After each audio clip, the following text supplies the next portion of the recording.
sampaikan langsung pada Bapak Presiden mewakili kawan-kawan buruh, regulasi itu yang akan membebani para pengusaha dan buruh terjadinya PHK di perusahaan adalah Permendak nomor 8 tahun 2024 atau 2023, saya lupa itu tentang impor itu Pak.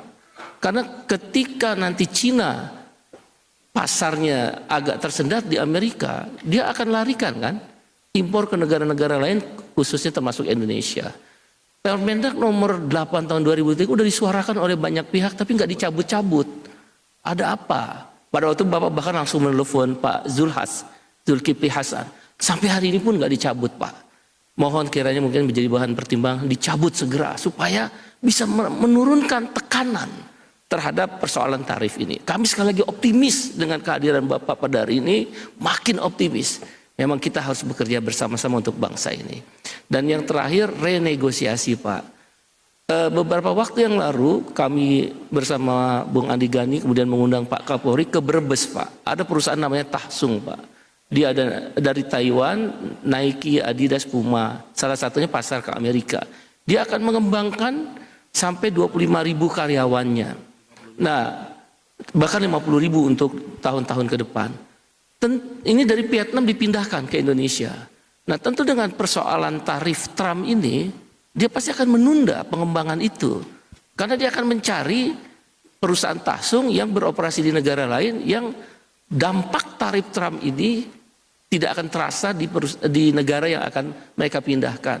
Oleh karena itu, renegosiasi menjadi penting khususnya di industri-industri persepatuan Pak. Persepatuan kita agak lumayan Pak. Nah, perusahaan elektronik Pak Presiden kebanyakan itu ekspor ke Amerika, misalnya seperti kelompok Panasonic, kelompok Toshiba, itu Pak, ekspornya 100% ke Amerika Pak sekarang. Jadi sangat terasa sekali akan terjadi pengurangan karyawan. Kebetulan saya bekerja di perusahaan elektronik. Begitu juga suku cadang otomotif. Walaupun kita tetap optimis, tidak ada salahnya kita juga mempersiapkan diri. Demikian Bapak Presiden, terima kasih. Pak Iqbal, saya kira saran Anda itu sangat baik. Sekarang saya minta ya, Permendak nomor 8 masalahnya apa? Segera lapor ke saya ya, habis ini. Kalau itu tidak menguntungkan kita secara bangsa, ya sudah cabut aja deh ya. Di sini ada Menseknek ada di sini. Menseknek coba segera ya. Kalau perlu besok sudah saya tanda tangan. Tapi enggak, saya berangkat ke luar negeri nanti begitu saya kembali ya. Saudara-saudara, masuk bagian deregulasi. Deregulasi ya. Deregulasi ya. Tapi saya terima kasih Pak Said Iqbal. Terima kasih inisiatif Anda lobby ke internasional AFL-CIO. Terima kasih. Tapi yang lebih saya tertarik usulnya si Pak Said ini ya adalah Satgas PHK. Ini suatu usul yang sangat baik ya, saya terima kasih. Jadi ternyata manfaat kita berjam-jam di sini ada manfaatnya ya. Benar nggak? Ya kan? Iya kan? Jadi saya percaya kalau gini, waduh ini banyak media ya. Gak enak nih kalau aku terlalu terbuka nanti direkam terus ya. Ini live Pak. Live ya? Waduh, repot. Tapi udahlah, udah ya, kita transparan aja ya.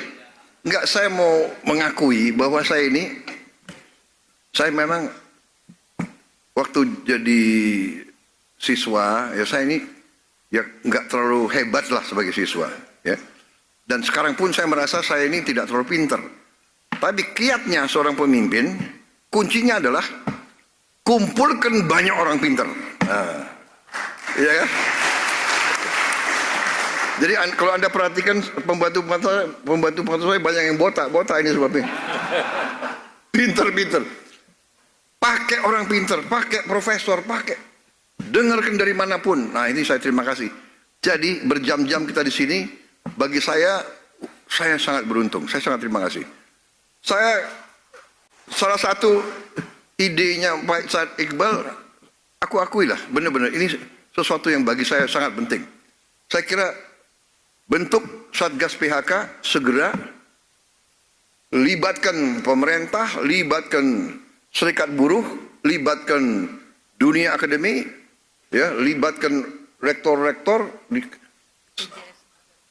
libatkan BPJS dan sebagainya. Satu satgas kita antisipasi. Tapi saya ingin yakinkan ya kepada seluruh unsur serikat buruh, saya sangat yakin, saya sangat berkeyakinan, percaya saya dengan Pancasila dan Undang-Undang Dasar 45. Negara kita harus dikelola sebagai suatu keluarga. Jadi kalau ada buruh yang terlantar, itu harus kita bela, harus kita urus dengan sebaik-baiknya.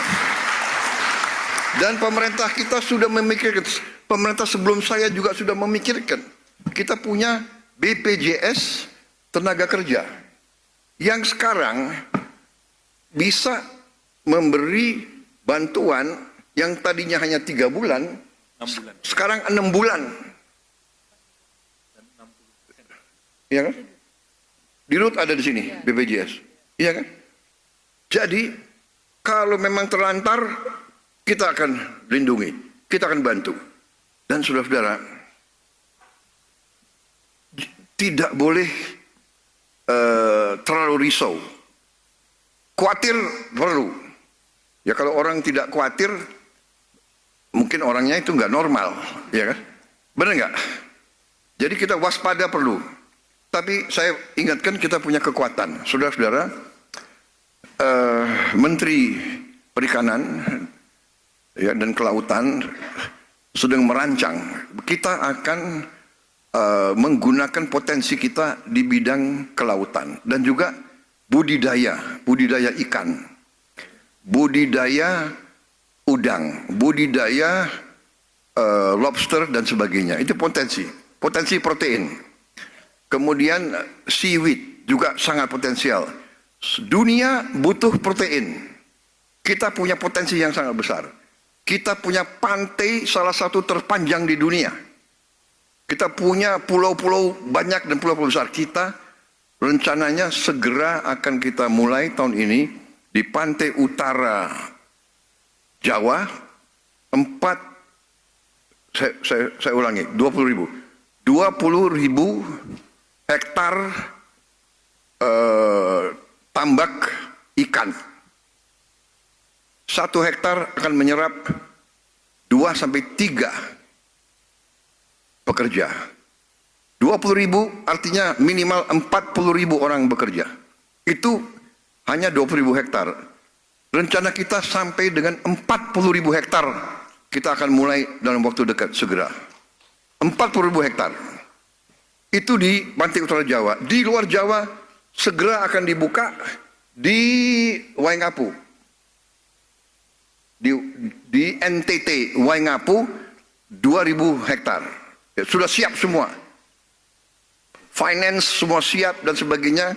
Dari mana-mana sudah diupayakan oleh Menteri KKP. Saya kira Menteri Keuangan juga segera akan keluarkan sudah ya. Oh, terima kasih Menteri Keuangan. Jadi sudah siap ya Waingapu.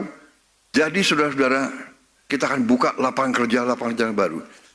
Nanti masalah PHK ini, saya sangat tertarik dengan usul Satgas PHK.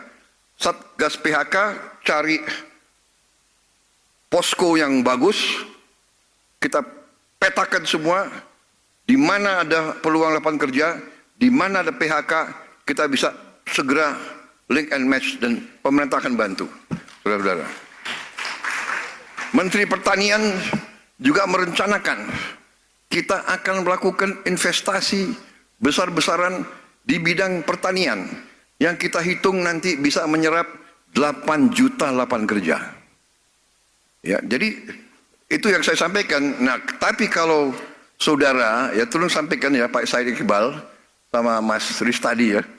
Kalau umpamanya ya kita tidak harapkan, tapi kalau memang benar ada perusahaan yang PHK yang ada di Jawa, ya kita tawarkan yang PHK. Saya bisa salurkan Anda bekerja, tapi mungkin di Kalimantan, atau di Halmahera, atau di Waingapu atau di Merauke atau ya dari situ. Oh nggak mau, saya hanya mau di Brebes. Ya nggak bisa dong, ya kan?